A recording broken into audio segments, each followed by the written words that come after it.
ګوره طالبانو ډېرو انسانانو رسول الله ته ویلي دي فداک ابي و امي، ډېرو انسانانو ورته ویلي، خو رسول الله چې چاته ویلي والد رحمه الله به ویلي وي په لیلا خو هر سړی مین ده، خو چې لیلا در باندې مینه سي نبی علیه السلام ته خو ډېرو صحابو ویلي فداک ابي و امي، خو رسول الله چاته ویلي فداک ابي و امي، هغه چاته رسول الله ویلي فداک ابي و امي چې ښه ویستلي کړي دي.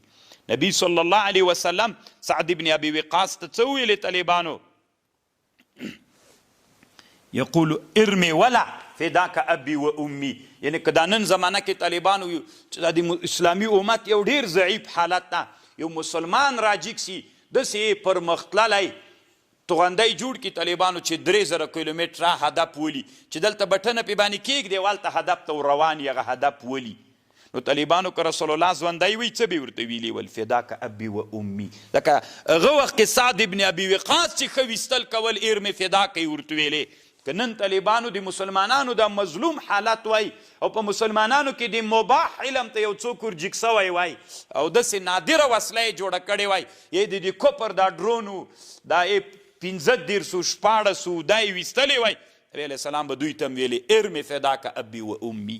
ګوره چې مسلمان سره وسلې جعل رزقي تحت ظل رمحي، د ما رزق چې ده د نیزې د سیوري لاندې ده، وجعل الذلة والصغار على من خالف امري، په هغه چا باندې ذلت ده چې د ما د امر مخالفت کوي. مسلمانان چې کله وسلې نه را لرې سوي دي د طالبانو مسلمانان ذلیل سوي دي. مسلمانان چې بیرته وسلې ته لاس کې تاسې ګورئ عزت په ټول دنیا کې د افغانانو غوندې څوک عزتمند سته جهاد ته لاس کړی ده.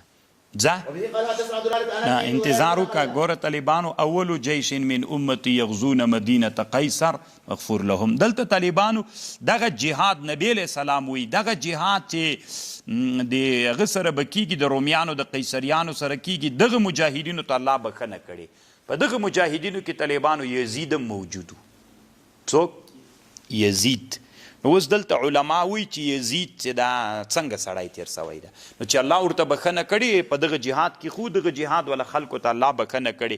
طالبانو علامه زکریا صاحب دلته ډېر اوږد بحث کړی ده. صحیح خبر دا ده هغه ګناهونه الله ورته بخښلي دي چې له دې غزوې نه یې مخکې کړي دي، دغه غزوې نه دې نه چې وروسته کړي چې حضرت حسین رضی الله عنه یې شهید کړی، الله نه دي ورته بخښلي. خو د دې اختلاف په لعنت کې ده چې لعنت د یزید څنګه ده. علامه تبتزاني و بعضې نور علما وایي چې بالکل جایز ده، دی مسلمان نه ده، حتی وی لا کافر ده. خو طالبانو د علامه ګنګوهي رایه دا ده او د علامه زکریا صاحب د هغه نه هم داسې معلومیږي. اوس فایده پکې چې ده په لعنت د یزید کې، که خبردار ده چې دې مسئلې کې سکوت وسي. ځه